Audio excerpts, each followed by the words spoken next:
Hello, everyone, and welcome to Schwab Coaching. My name is Cameron May. I'm a Senior Manager of Trading and Derivatives Education at Schwab, and this is Trading Covered Calls and Short Puts. This webcast series is all about generating income in an example paper money portfolio.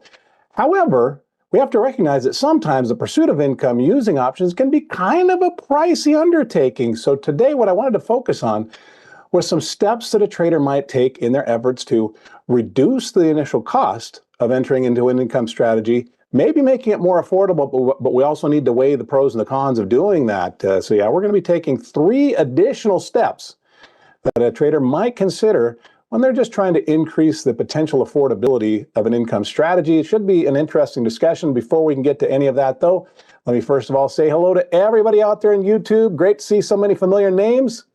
Hello there, Marcus and Croatoan and Selva and Melissa, Bob, Kurt, David, Bush 8531, Tucson B, JB52, Eva, Scott, everybody else. Thanks for joining us week after week. We really do appreciate your attendance and your contributions to these discussions. If you're here for the very first time, I want to welcome you as well. And if you're watching the YouTube archive of this presentation after the fact, enjoy the show. That's fabulous. I love that on-demand feature. But also be aware that you're invited to join us in the live discussion. If you'd like to be here, this is a Monday webcast series, and we kick it off promptly 2 Eastern time. We would love to have you here in the live stream audience if you'd like to join us. I also want to let you know that my very good friend Barb Armstrong is hanging out with us in the chats. She's going to be addressing any questions from our attendees that I can't get to just during the flow of the presentation. Barb's a fantastic presenter herself, so thanks for having my back there, Barb. And of course, Barb and I would also like to issue an invitation to everybody. If you have an account with X, follow your favorite presenters there. It's the best place to connect with your favorite presenters in between the live streams.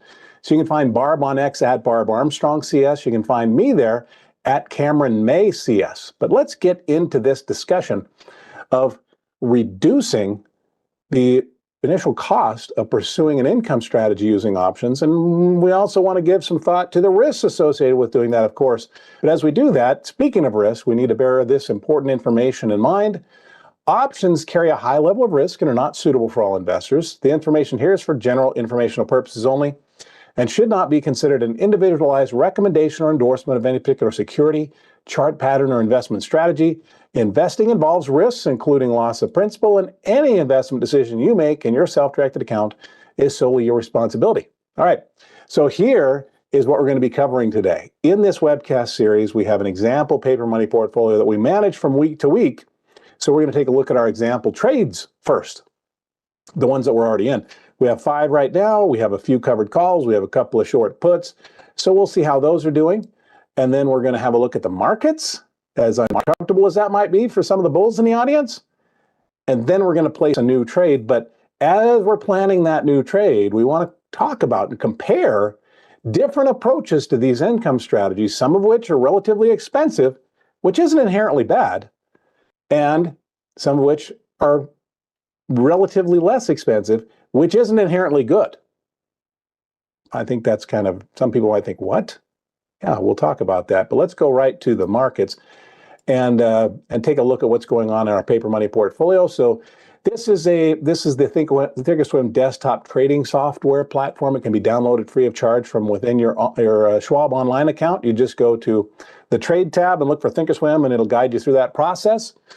But right now we have 5 positions. We have Apple, IBM, and Wells Fargo covered calls, and then we have NEE and Visa short puts. So how about we look at those covered calls first? Let's look at Apple. We're going to have to sort of chase down the history of some of these because right now, the Apple looks like it's not doing great. It's about $1,500 underwater, but that's just the current portion of that position. We've actually closed out Apple-related income previously that can help us see a little bit better picture of this. But if we go to our charts, we initiated our position in Apple, which is a net bullish position. That's what a covered call is. So we would have preferred for the stock to go up. In this case, it hasn't been cooperative. It's actually come down. Now, initially, we sold a 21st of March 235 put to kick this thing off with the possibility that we're going to just start into what we call the wheel strategy. If we get assigned on the put, we retain ownership on the stock and start selling calls against that position. That's just what we've done. So this put was assigned, which makes the income from that a realized gain that's not reflected in that $1,500 apparent loss. That only shows us how the current position is doing, not previous positions. And yeah, an assigned put is a previous or historical position. Anyway, so that's a realized gain on that put. We were assigned at 235. Then we sold a call, the 235 call for the 17th of April for 88 cents. The combined income of those two options, 388, lowers the break even from 235 of stock ownership down to 231.12. 388 below our entry price.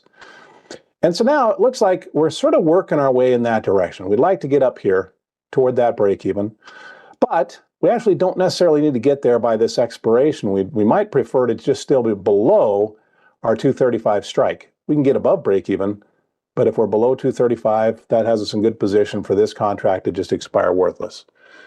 But that's the history and the current scenario for this trade. We'll let this continue to work. Let's see if it can continue to rise.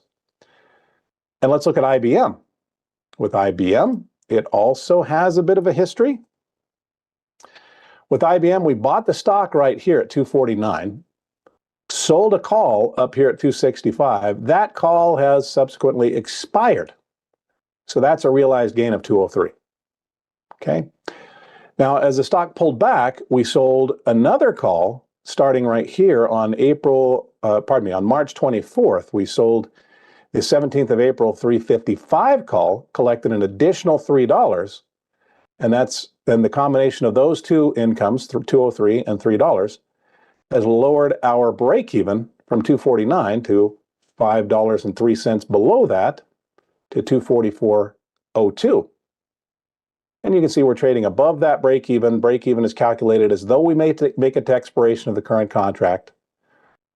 But overall, the stock is a little bit underwater, but we have realized gain here. We have potential there. We'll see how this one plays out. But what we would really like to see from here is for the stock to go up and maybe to hit expiration below that 355 strike. Do I have 355? It's 255. Exactly right. Thank you, Frankie. Let me edit that. That's just a typo on my part. If you're wondering where all these drawings and notes come from, I just draw them on the chart.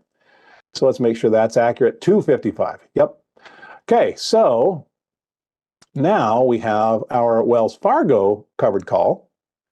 And this one, let's bring that up on a chart. This one, we have ourselves in the position of someone who purchased shares at 70 bucks. The shares were rocketing up. We sold an $80 call up here at 165. That has now expired. That's a 165 realized gain or profit. But we've pulled back. We've given back really all but $1.35 of the capital appreciation in the stock. So stock's doing okay. It's just basically treading water at this point. But we have that income, realized profit. We have another income, not realized profit or loss right now. What we like here is for our stock to be below our strike, but rising as we move toward that April expiration. And we'll see if that's where it heads from here. A bit of what we might call a piercing line candlestick pattern here. Seeing some hopeful bullishness on a lot of stocks right now with those white candles. With obviously with covered calls and with short puts, they're all bullish strategies. So a trader looking to enter into these strategies may want to take market conditions into consideration before pursuing that, because if we're doing consistently covered calls and short puts in a persistently bearish market, it might slow the bleeding, but it's still bleeding. But in this webcast series, we're going to keep doing it because those are our two choices. But let's go back to our monitor tab, and now we have our two short options. We have NEE and Nextera 17th of April, 72.5 put. The preference here is for our stock to be above 72.5 as we move toward the 17th of April expiration. Let's go to the chart there. And this is actually pulled down, unsurprisingly, in today's market conditions. It has been recovering. We're sitting right at right about, what are we, 70.91, and our break even at expiration is 70.94. So it's kind of a meh trade so far. What we'd really like to see is for this to get up above that 72.5 level and be up here. Now, being below that, we're still above break even, which is still in the green territory, but this put is in the money. Could be assigned early. Even an out of the money contract can be assigned early. It doesn't happen in paper money, though. That's actually not a concern when practice trading, but in real life, yeah, contracts can be assigned early, and being in the money, especially as we get closer to expiration, dials up that risk of early assignment. But this one, let's see if we can get not just to break even, but see if we can get higher than that. Now, if we get assigned and we wind up having to buy shares at 72.5, well, then that becomes a realized gain on our put, and we'll just maybe look to sell calls on those assigned shares at that point. But finally, we have Visa. Visa, we sold the 17th of April 330 put, collected 257. Here we'd prefer for the stock to be below 330. It's actually, above 330. It's actually at 349, so $19 in the right direction. Let's go look at that on our chart. So we sold that 330 put right here. Our preference is for the stock to go up, which it has done coming out of this apparent bull flag. We're looking to get to expiration. Hopefully that puts us into looking to get to expiration while still out of the money as we are right now. That should put us in good position for this just to expire worthless. Not much risk of early assignment at this point. Zero risk of early assignment in a paper money account, but this is solidly out of the money. Real accounts, it can still be assigned. It would just be unusual. All right, so this trade looks like it's doing fine. So actually for today, I'm not going to make any changes to existing positions, but I did want to go back and look through particularly some of these covered calls where we had actually had a contract either expire or we closed it out and moved to a future expiration. And each of these actually are doing better than is being shown here. Like this Wells Fargo is actually a little bit more profitable than displayed. The IBM, let's see, it's at how much are we down right now? 161. What was the initial profit on that?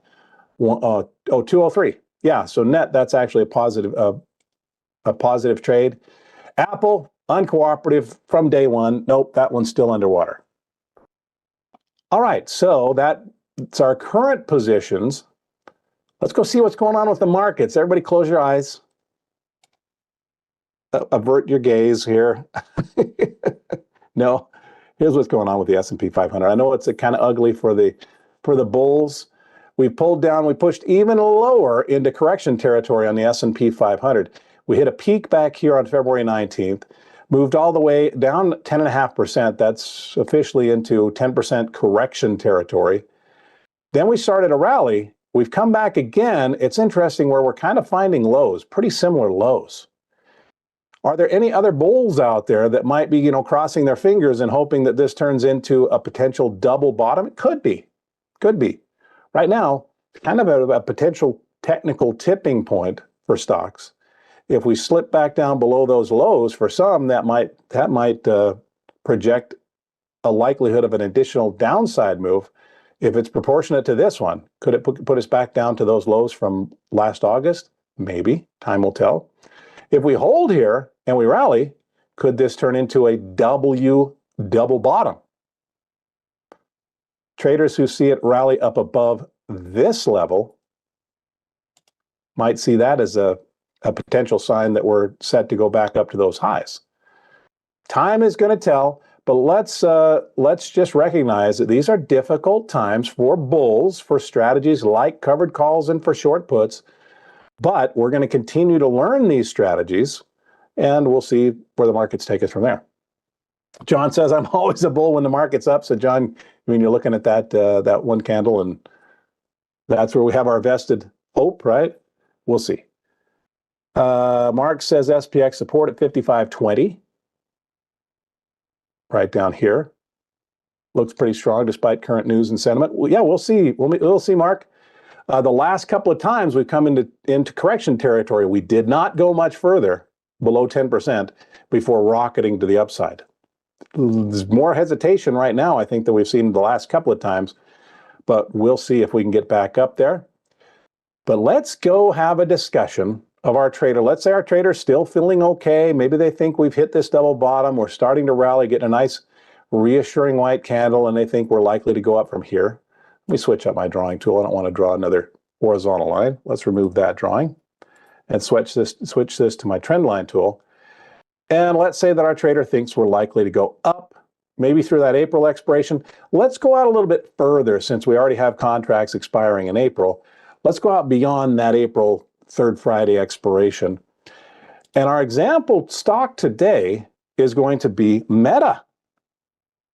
Here's Meta Platforms. Some of you might know this as Facebook. Yep. But what has happened that might be interesting technically on Meta Platforms recently? Well, for the first several months, the first few months of the last 12, there appeared to be a price ceiling, maybe just a shade below $550. Then we finally pushed up and through that, and ever since then, that's been the low. You can see that we held above that for about 6 weeks right there before taking off, hit a peak all the way up here at about $740 before selling off. And you think that we might be alone in the markets looking at this white candle and noting, hey, we're back down to the lows of the last 9 months, which coincide with the highs of the months before that. I would suspect Mark says this is going to be interesting. It has been interesting, right? Has it been behaving bullishly in recent weeks, 6 weeks? Nope. But for some traders, they look to actually get into new bullish positions after a stock has really exhaled, really come back down to a potential price floor. We don't know if that price floor is actually going to hold, but let's say that our trader thinks that it is. Hey, as long as we stay above the levels that we've stayed above, we've remained above for at least 9 months, let's just project maybe we can stay above there for another month.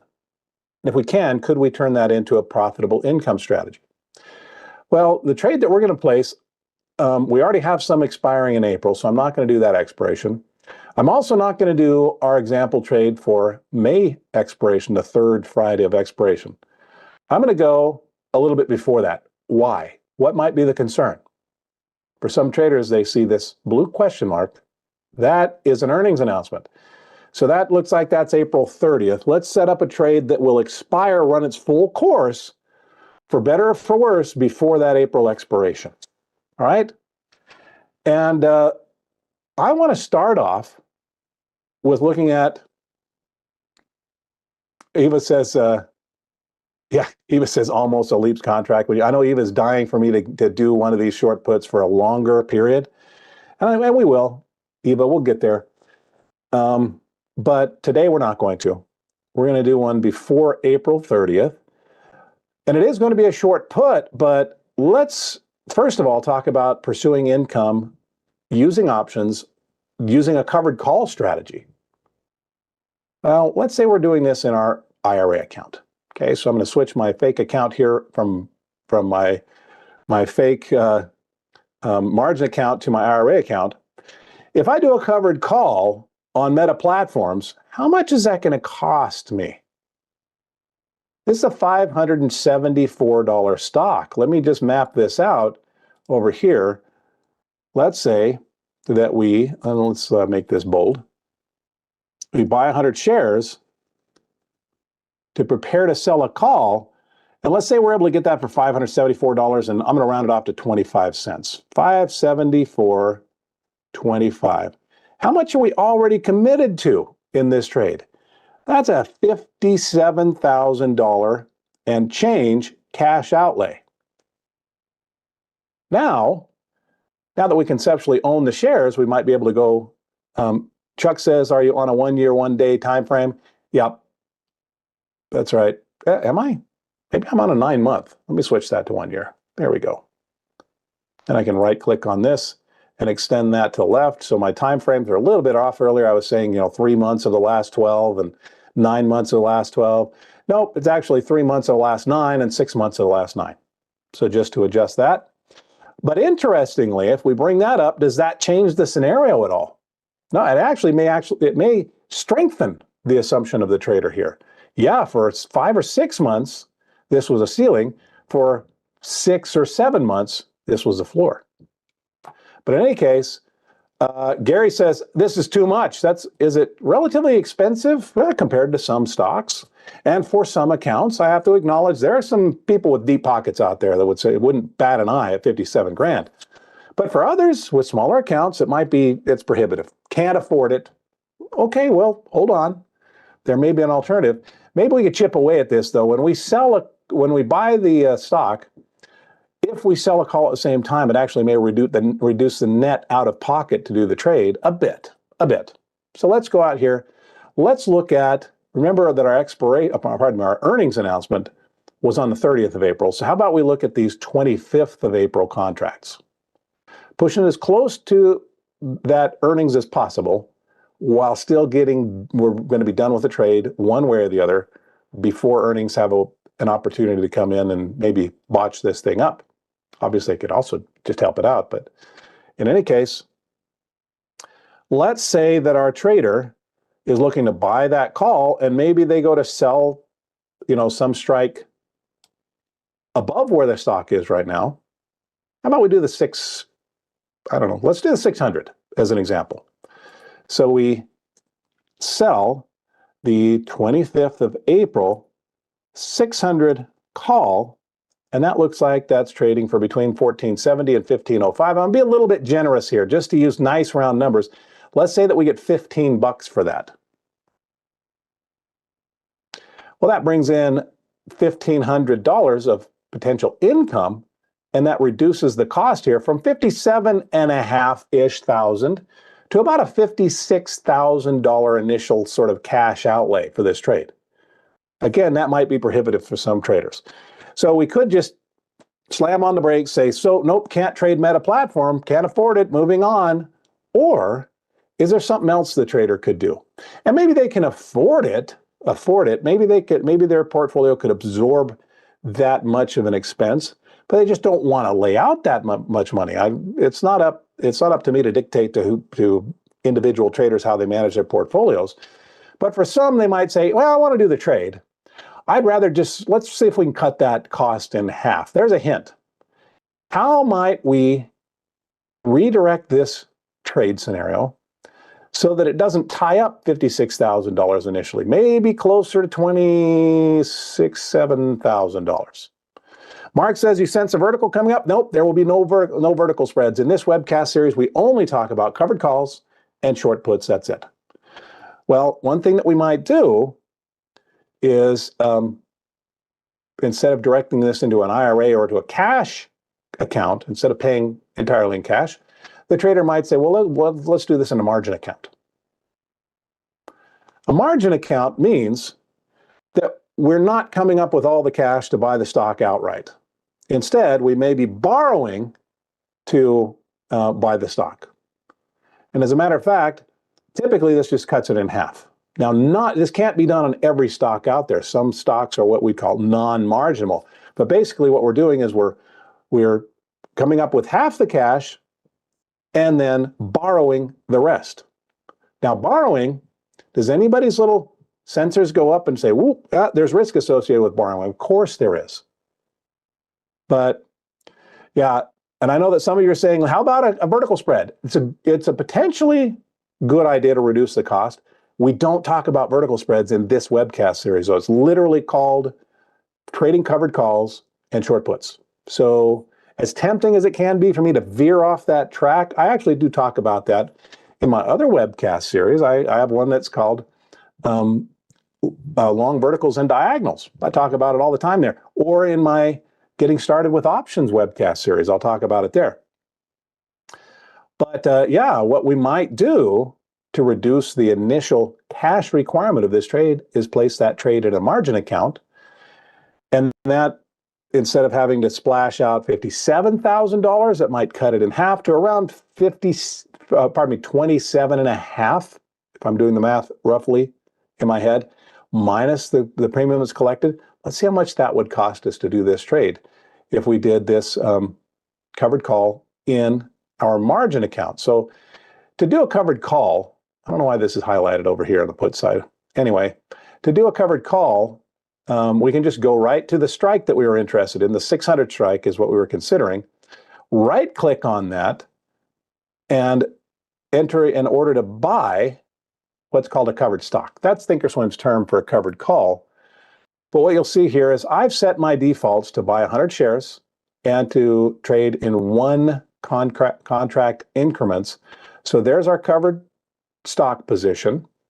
And if I just click confirm and send, this is a quick way that we can see how much cash is getting tied up in this position. It's about 27,000. So we've gone from about 56,000 on the initial trade to 27,000. We just whacked that right in half. So that's a first potential consideration for our trader trying to reduce the risk here. Now, as we're not the risk. Boy, I started moving on mentally to talk about risk without completing my sentence first. We've reduced the cash requirement of the trade. That does not reduce the risk of the trade.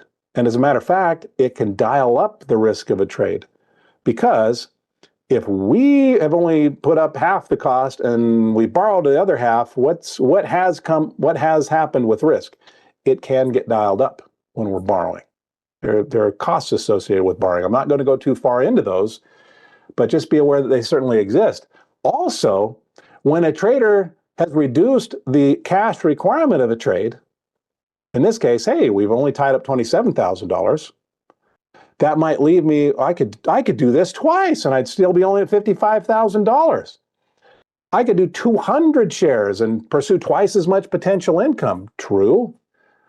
But what happens when we leverage ourselves into larger positions and then those positions go against us? Well, it's working against us twice as rapidly as if we had just done 100 shares. So yeah, there is risk. So there's a potential benefit, reduced cash requirement, but there are risks associated with doing these things. So I want to be fair and balanced when we're talking about these different approaches that traders might take to pursuing income. All right, now that's one way that we might reduce the initial cash requirement. There's something else that we might do that kind of sounds like, Cameron, this isn't fair. We've changed strategies and that's not fair. What we're going to do now is, instead of doing a covered call, we're going to entertain possibly doing a short put. Now, those are not identical strategies, but they're darn close to identical. And if you didn't know that, let me suggest that you watch a webcast that I did recently.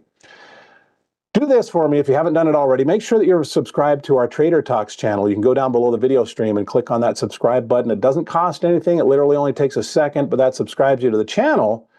And our YouTube channel is where we post, or where we house previously delivered webcasts. So you can find my whole series on our channel. So subscribe and then go to YouTube after this webcast is over and look for Trader Talks Schwab Coaching Webcast. Find our homepage here. And right there is the playlists for all of our series. And well, almost all. There are actually a couple that aren't posted here, but the vast majority are. And then as you scroll down, most of the way to the bottom, right in the middle, there's trading covered calls and short puts. There's my full playlist. Harold says, is there assignment risk on the short call? Always. Yep. Harold, there's definitely assignment risk on a short call. That assignment risk does not go up whether we use margin or not. It doesn't go up whether we use one contract or two. It does, involve twice as much risk, basically, if we're pursuing twice as much reward. Yeah. But in any case, let's scroll down. And what I'd suggest is, if you didn't know that covered calls and short puts are secret twin strategies, is what I would call them, you may want to watch this webcast. They really are almost identical strategies. Not exactly the same, but darn close. All right, so let's go back here. Now that we know that they're pretty close to the same strategies, A next step that a trader might consider who's trying to cut down that initial cash outlay, for better or for worse, we always have to consider that, is to think about maybe selling a put, because the requirements for selling a put are lower than the requirements for buying a stock on which to sell a call. So let's suppose that we're looking at this stock bouncing off. We want to pursue a potential income. Maybe we sell a put possibly down below this support level that we think is going to hold. So we could sell it right at 550. We could go down below 550. Actually, let's do it right at 550. It's going to make my point even stronger, okay? But let's go to the trade tab, and instead of selling a covered call, we're going to sell, let's say, a 550 put.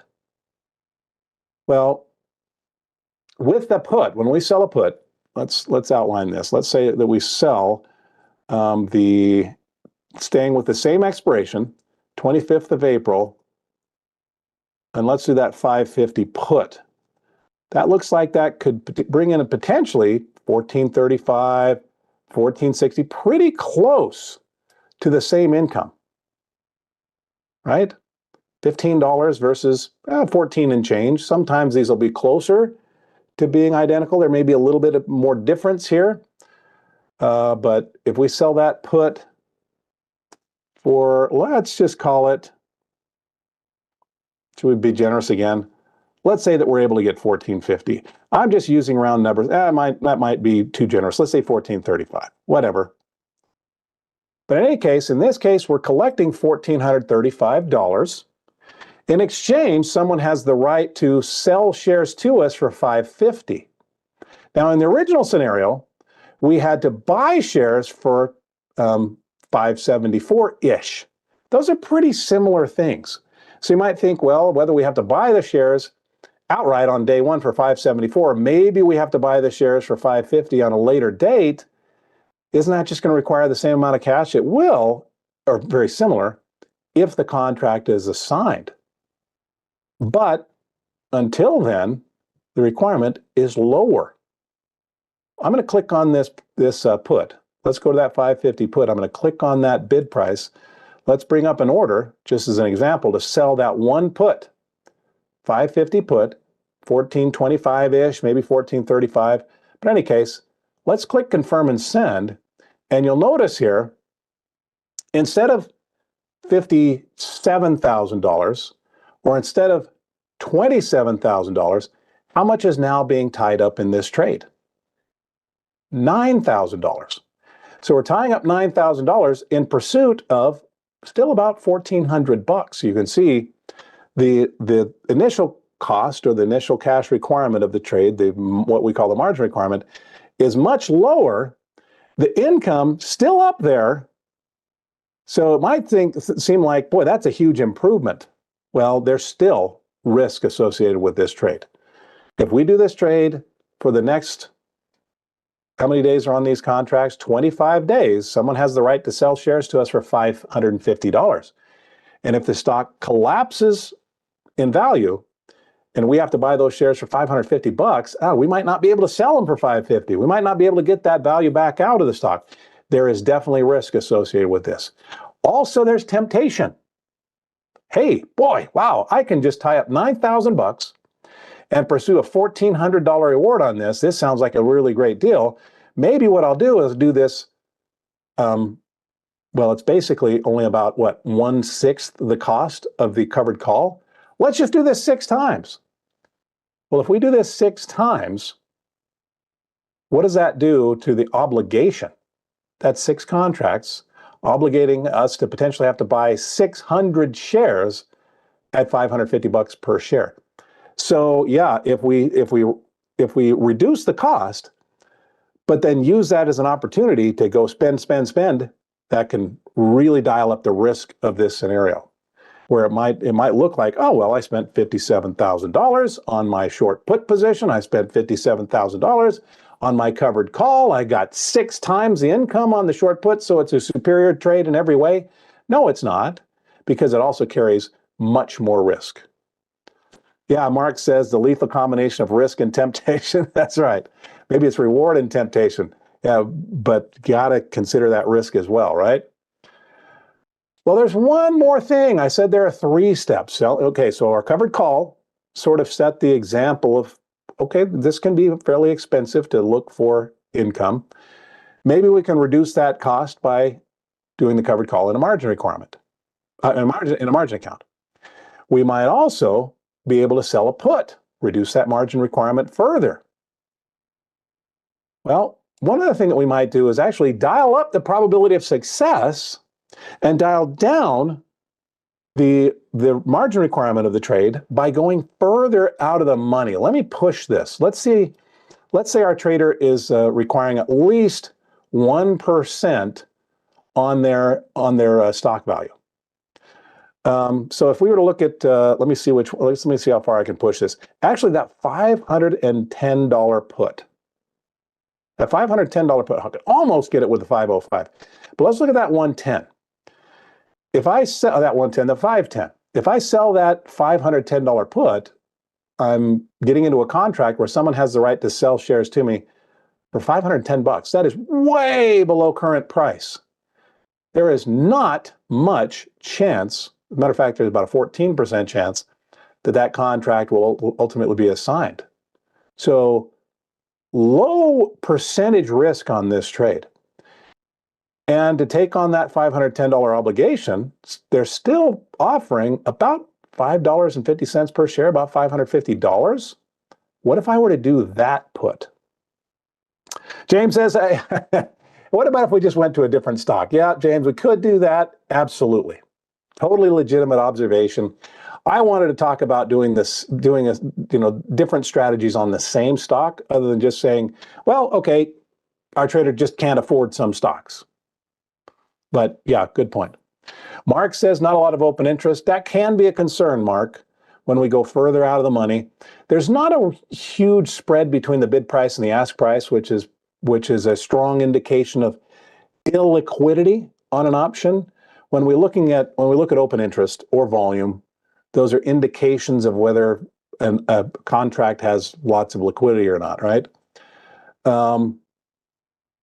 Now, I'm going to give you an opinion. It's just my opinion. Take it for what it's worth.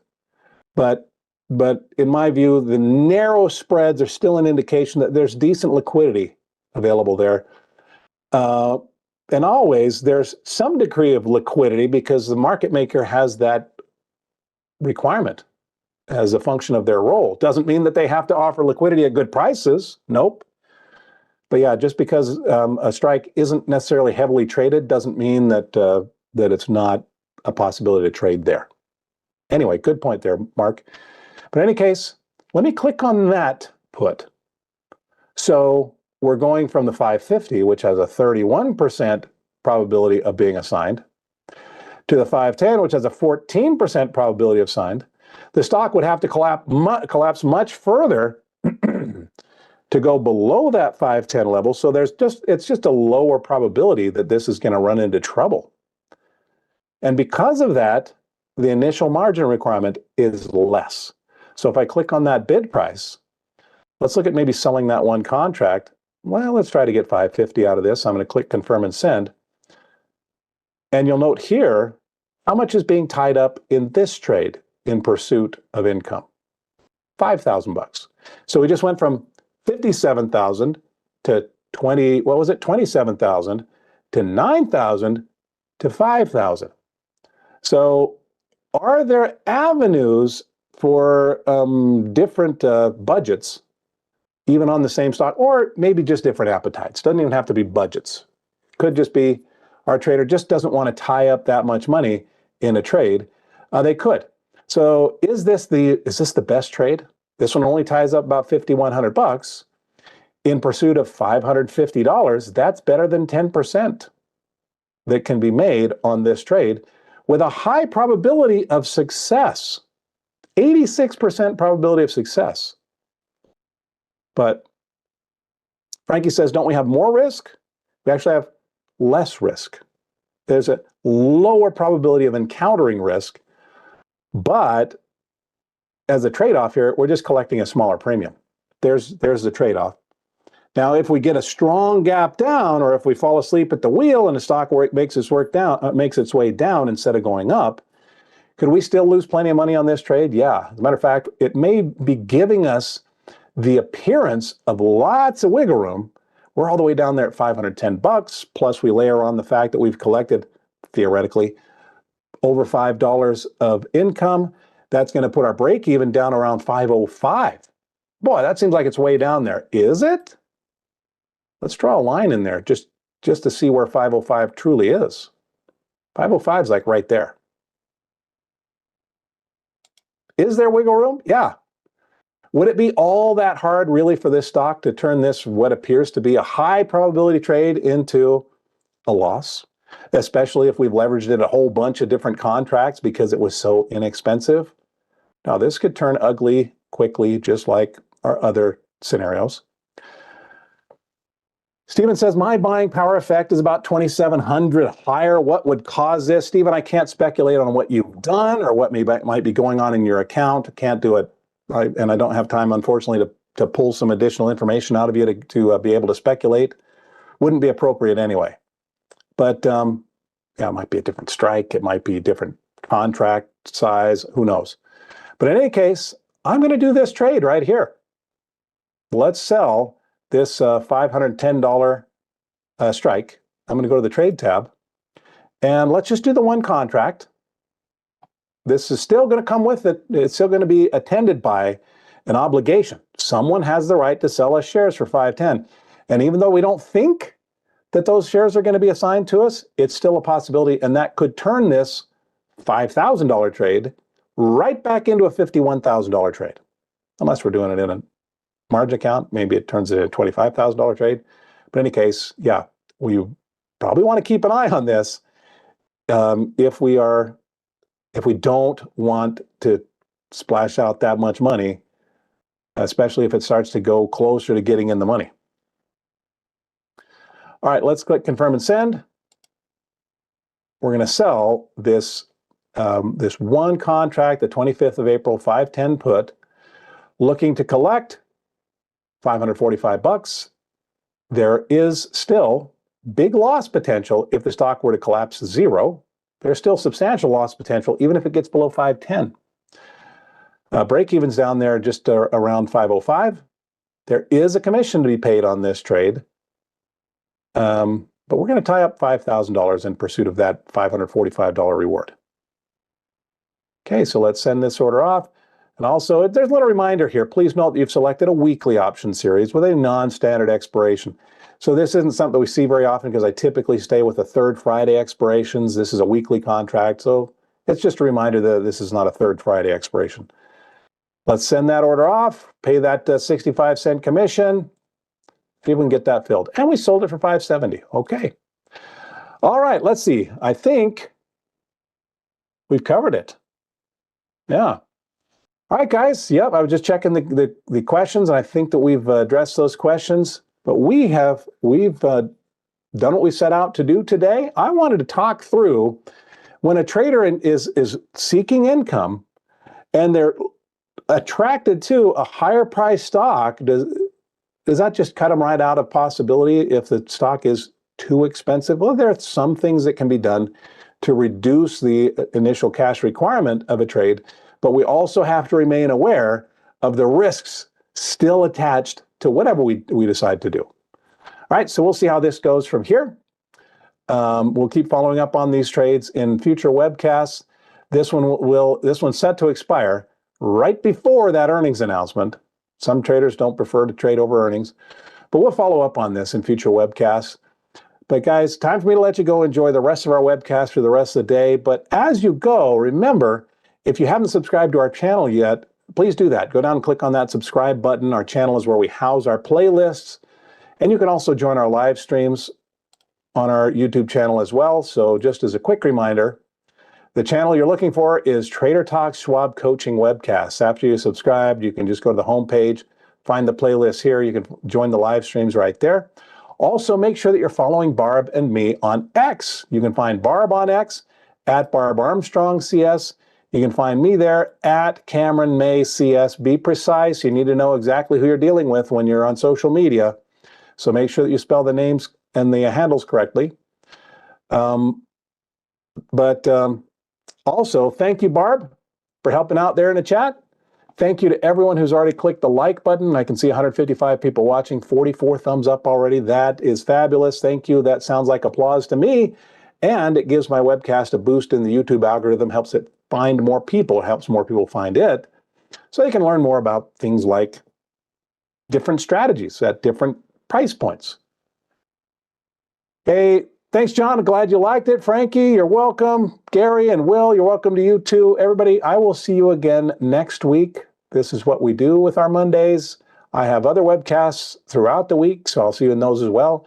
I'll also look for you on X, but whenever I see you again, until that moment arrives, I want to wish you the very best of luck. Happy trading. Bye-bye.